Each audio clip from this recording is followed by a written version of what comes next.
Hi, thanks for tuning back here today.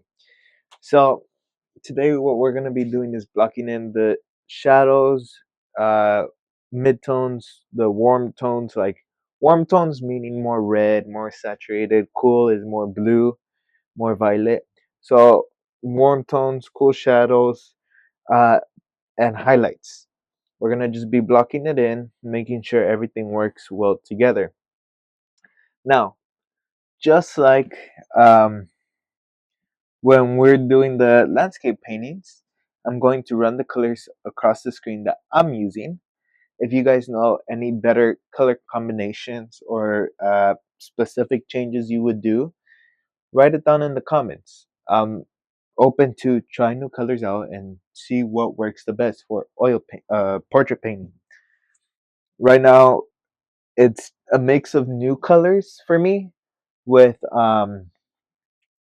the Bob Ross colors. So you'll see I have some bright red, and yellow ochre, titanium white, alizarin crimson.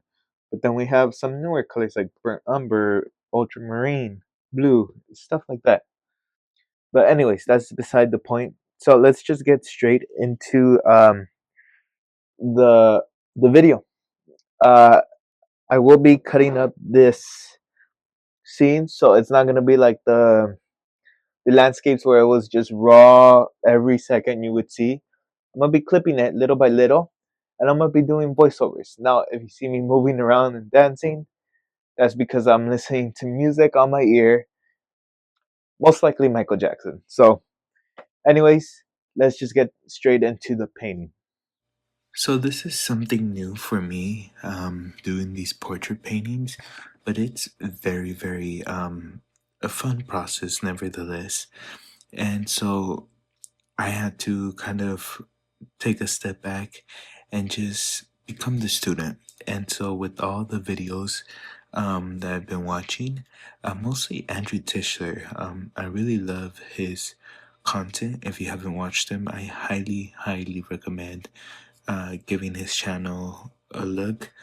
But I've seen that usually they mix up skin tones using yellow ochre, bright red, or other words, cadmium red, medium, burnt umber, and sometimes a little bit of alizarin crimson and ultramarine blue, depending on the coolness or the warmth of the skin. And as you can see on the reference, this is a old picture of a friend that I have. Um, but in the photo, her face, it has a few highlights, and it's very warm. Her her skin tones are very warm. You see a lot of red, a lot of just warmth in her face, and so I'm trying to get that warmth to be portrayed onto the painting because the issue was when I did this painting initially, kind of the block-in, um, as you can see, everything's done in one flat tone, and that just makes the face look flat, and it's no good. So what I'm just working on is mixing up those colors I mentioned earlier: yellow ochre, cadmium red, hue or bright red, however you want to know it, burnt umber, some titanium white, a little bit of crimson, a little bit of ultramarine, but more reds to um, show those warm tones. Um, in this reference, you see a little bit more of those cool tones in the hair and a little bit in the shadow closest to the hair. But apart from that, you don't really see too many uh, cool tones. Um, the cool highlights I see is the highlights nearby her eyebrows that looks like a T, and that's the mainly the coolest. And so right here, all that I'm doing is with that color, adding a little bit of paint thinner to thin out the paint, and I'm just blocking in by planes. So I don't want to just um, what's the right word? I don't want to just color it in. I want to really focus on getting the planes. And so, as you can see, for the cheek, I went a little more red. I At that time I added more of a bright red mixture, alizarin crimson mixture, just to emphasize on that, on the cheeks that are more blush. And then I'm just switching back and forth, just cooling things down to make it seem like it's more cooler. You can always just tweak some little things. As you can see, I'm just going throughout the whole face, but I'm just trying to think of the structure of the face. It's very, very important. And that's a key challenge I ran into when I was doing the portrait of my father. I was not thinking of the face as planes. I was um just blocking in color and just trying to make the face come together. But that's just gonna take you a step back. And right here I'm just adding the highlights that's on the nose and also on the forehead. So right here, all I'm doing is just adding in a few little highlights. They're not my brightest highlights, but they're not my darkest. So they're just the in-between midtones. And all I'm doing, I'm just blending in the edges. That way the planes could kind of blend in together and it doesn't look too rough. Um, it can be a style of people to um, block it in and make it look a little bit blocky, which is okay. But for the style that I'm going for with this painting, I want it to kind of be a bit smooth, a bit more um, of a realism approach rather than a more abstract approach. And so I'm just going in, blocking in the color shades, the color values, the warmth, the cool. Wherever I see the reference, I have my reference off to the side, um, and I'm just blocking in those values, and then I'm just blending them in. That way, you have an idea where I'm going. And right off the bat, just by adding in those warmth and highlights, you can kind of see the face take a little bit of shape. Now, right now, I'm gonna joke around and say it kind of looks like she has vitiligo. Um, but it's just all the skin tones are kind of different, and so we just have to fix that by blending in and doing all that. And so right here, you can see more of that cooler tone, which is kind of violet, grayed out violet. That's supposed to be a shadow, and we're gonna add that as well into the side of the nose. And this is where things start to come together, as you can see. But the main issue I realized was that the base skin tone that's in between the shadows and the face, they're too similar. So later on, I go back and I adjust it so they have a bit more contrast. And I'm working on the neck of the portrait because again, it's all one tone and we have to focus on getting different. But I just added a little base color, um, and then a little bit of shadow, a little bit of highlight, as you can see. But apart from that, it's still one tone. So it's it's something simple, but just one has to take into consideration. Now, where I messed up was I should have made the tone of the shadow side for the cheek, or the side of the face, however you want to think about it. I should have made that shadow much more darker. That way we can distinguish the shadow of the neck and the shadow of the face. Because right there, while yes, there's a little shift in tone, it's very minimal where they almost blend in and it's gonna look like she has a double chin or something. Hey, I just wanted to take a moment to ask you guys if you're enjoying this video, make sure to leave a like and share this video. I know you hear it all the time from other creators, but it truly does help us out and getting our content out there and helping other people see our content because sometimes YouTube doesn't push it out the way we would like to. So I appreciate you guys and back to the video. And so after all that, I'm still blocking things in, but I'm going to put up a reference again. You can see she has a shadow on her nose, and so I went in with my round detail brush to uh, add in that shadow around the nose, and then going back. Now, again, when I first did this painting, I did everything in one tone. And if you look at the reference, it's so many different values, so many different tones, so many. Uh, it's cool in some sections and it's warm in others. And so I have to go back to fix that. And so with the hair, um, on the right side, I have to add in a more cooler, lighter value because that's where the light's hitting the model. And so I'm just going in, adding in this grayed out lavender.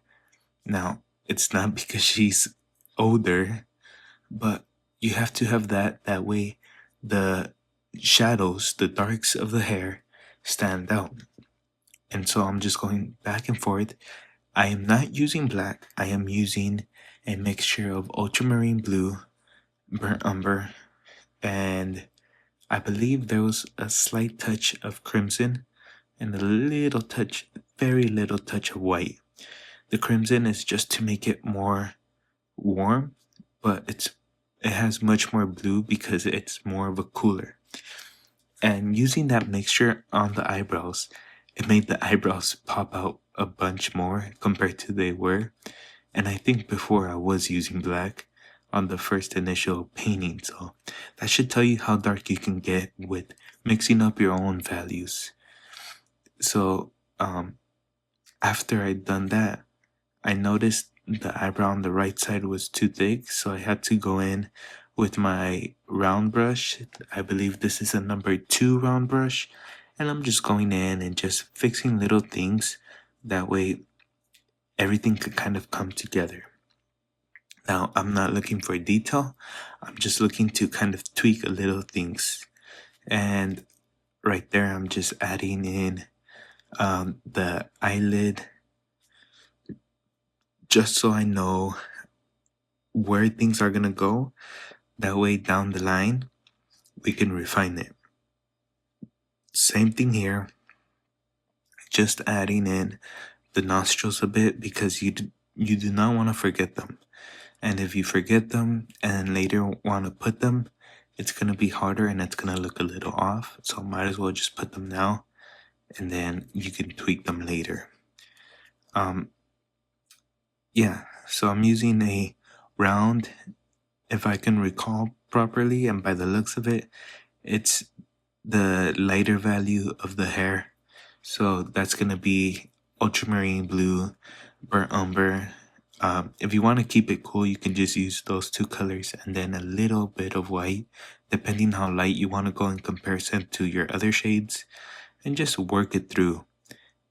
And then I'm adding a little bit of highlight on top of the nostril because in the reference, you see how the nostril picks up a little bit of that nose, and it's not just the nostril and it ends there, you know? So I'm just trying to emphasize that way, again, when I go back into the painting and work, it's much more easier to redefine it. Right here, all I'm doing is adding in that indication of the nostril on the other side, but it's too dark. It stands out too much, so I had to blend it, make the line much more thinner by adding the skin tones around it, just making sure everything kind of really works together. and I'm just going in, adding in little details. Now I'm not putting in too many details, but I just can't help myself to add in a few details. So right here, all I'm doing is I'm adding the highlights. So the highlights that are around the eyes, on the nose, on the chin, on the forehead, stuff like that, that you see on the reference. I'm just going in with my round brush and just adding in those highlights. Now, when I look back at this, the highlights were not bright enough, but it's a good thing because when blocking in, you do not want to have your lightest lights there and you don't want to have your darkest darks.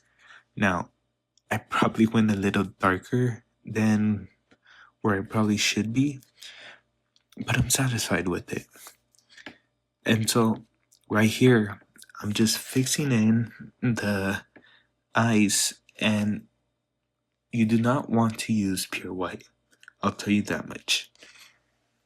And so all I'm doing here is um using a mixture of titanium white and a little bit of burnt umber.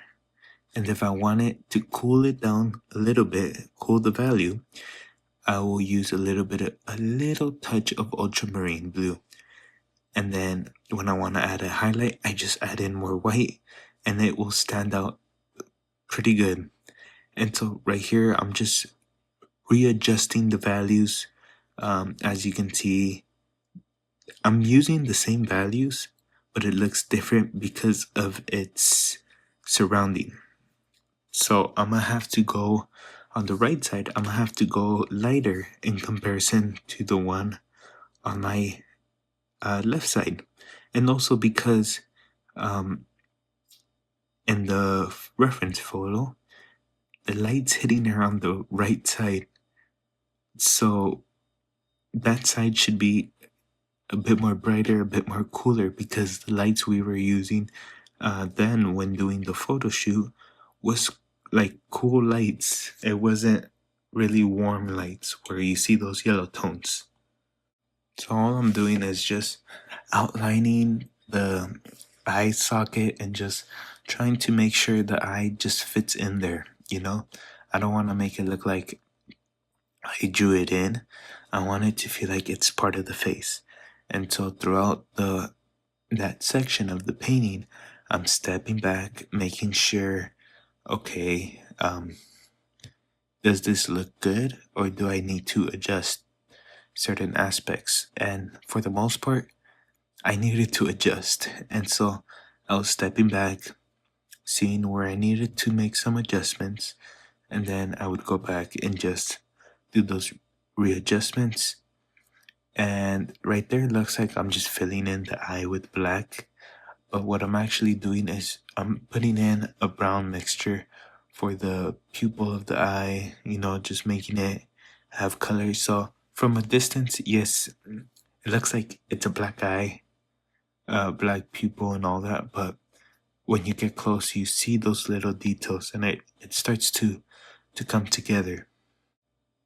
So while I'm working on the eye, I just want to um, go back to an earlier part of the video where if you look at the painting now, after blending all the sections in and just making minor readjustments of just changing the values slightly, you can see the face is taking shape.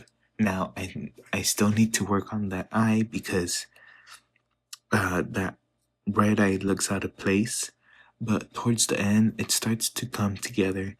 But you can already depict the face way more, and it looks more alike to the reference in comparison to the initial block-in, which was a very yellowed out skin tone, and it was all in one shade.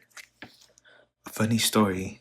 I had this painting. I was working on this painting during high school, and I had this awesome math teacher who loved to see my paintings, loved to see what what I was creating, what I was doing, and I showed him. w- At that time, I was only at the blocking stage, where you see it was worse. Let me put up a picture of that on the screen. Uh, so as you can see, it did not have any drawing lines. It just looked more basic, more flat, and it did not look like her. And I remember he would ask me, "Oh, do you only do landscapes, or are you doing anything else?" And I would say, "No, I'm doing this one portrait." And I would say of my friend, and I would show him all proudly, like, look at the painting I'm doing. I'm really good at art, you know. And he looked at it, and for being someone who always liked my paintings, he would be like, "That does not look like her," and that would frustrate me. But he was right.